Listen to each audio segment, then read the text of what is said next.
Hey guys, what's up? Josie back here again. Happy training camp to everybody that made it to watch the Vikings practice for hours and hours in the hot sun. I'm not one of them, but I am here to give you guys a hot take on whether or not the Vikings should cut Laquon Treadwell at the end of camp to make room for one of these young guys. So let's get into it and let's begin with kind of looking at what we would expect for a wide receiver 3 on the Vikings. So I took the last 10 seasons of the Vikings, all their wide receiver 3s based off of receptions, who were the third leading receivers, wide receiver for receptions that year, and looked at their stats compared to Laquon Treadwell's of last year to give an idea of what we'd expect Laquon Treadwell or our wide receiver 3 to do in 2019. So let's look into it. Starting in 2018 with Sidney Rice, who had 141 yards on 15 catches and 4 touchdowns. And 2009, Brett Favre helps a little bit here. Bernard Berrian, 618 yards, 55 catches, and 4 touchdowns. And then we get into the apocalyptic year starting in 2010 with Camarillo with 240 yards on 20 catches and 1 touchdown. 2011, Devin Aromashadu, 468 yards, 26 catches on 1 touchdown. 2012, Jerome Simpson, 274 yards, 26 catches, no touchdowns. 2013, Cordell Patterson is here, 469 yards, 45 catches, and 4 touchdowns. Back-to-back Patterson, 2014, 384 yards, 33 catches, and a single touchdown. 2015, the price was right with 442 yards, 34 catches, but no touchdowns. And 2016, we're back with Flash with 453 yards and 52 touchdowns, or 52 catches and 2 touchdowns. 2017, the miracle season with Stefon Diggs beating the Saints. Weirdly enough, as far as statistics are concerned, Laquon Treadwell was already the wide receiver 3 with 200 yards, 20 touchdowns, and 20 catches, no touchdowns. Jarius Wright had 198, 18 catches, and 2 touchdowns that year. And in 2014, my other note was Charles Johnson had 475 yards, 31 catches, and 2 touchdowns, trailing Patterson in that year.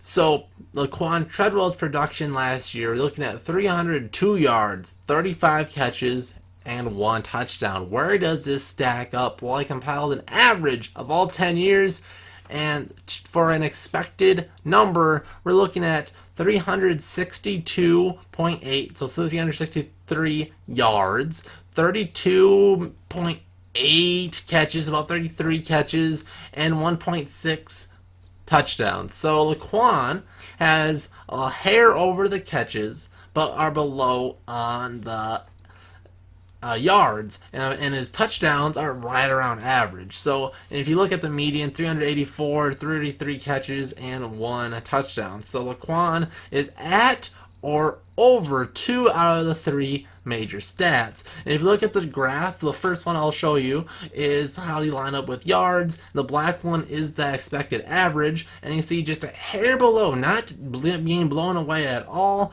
And besides for the Bernard Berrian year, everyone's right around there. You would like him to get closer to that 400-yard marker, but a little bit below average, I think, is passable. And if you look at catches, the black one again is average, and we're looking at Laquon being a hair above average there, but that one's a little bit more all over the charts.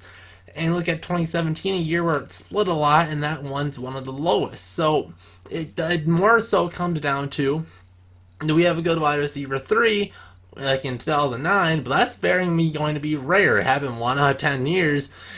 Or do we have a good wide receiver 3 and 4? I think that's what we really need here, and I think we could do what we did in 2017 with Jarius Wright being replaced with Chad Beebe and Laquon Treadwell being a good 1-2 punch. But let's look at another reason why a lot of people don't think Laquon should be on the team, and this one's maybe more of a bigger one, futuristic a little bit, but we have so much young talent.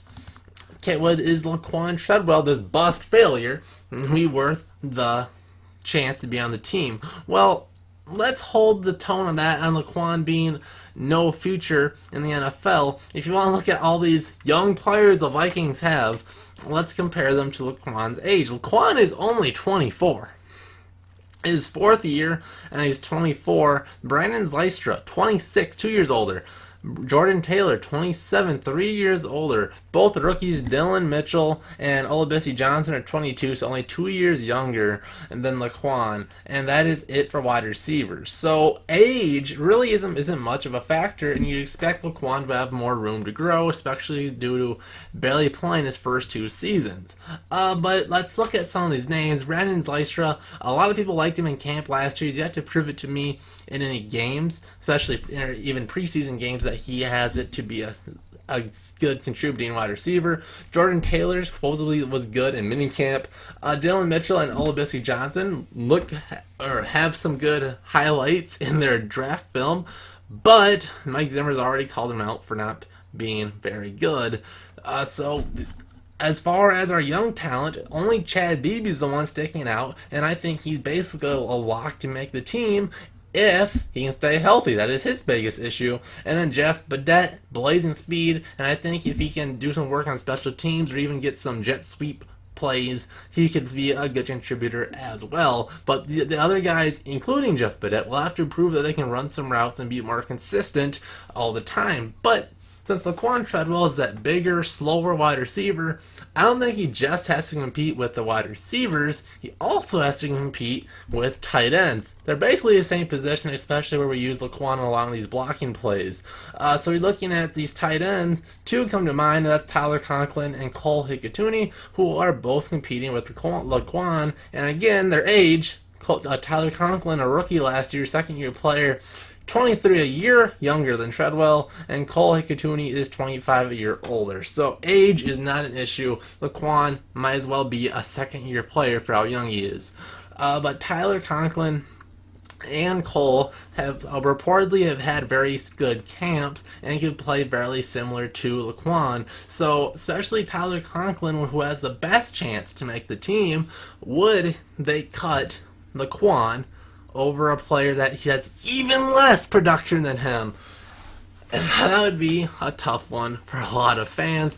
Even though you hate Laquon, I think he's the best option for the wide receiver 3 this year, and I think he will even take another step forward. Doesn't have to be a lot. He's already right around average. If he gets another 100 yards, another 5 catches, throw in another 2 touchdowns this season, you're looking at one of the best wide receiver 3s of the past 10 years for the Vikings. And especially if we don't get that, Chad Beebe should be able to make some plays too. I'm fine with a little rotation there. It's not a lock, obviously, but I think Laquon should be the first man up for wide receiver 3. Hot take of the day, and a special thanks to Bryce the Beast for making this thumbnail. You could tell with how great the textures are that it obviously wasn't for me, so check out Bryce the Beast. Before I smack that bitch in the hospital, she didn't make me no good. Dumbass motherfucking hoe.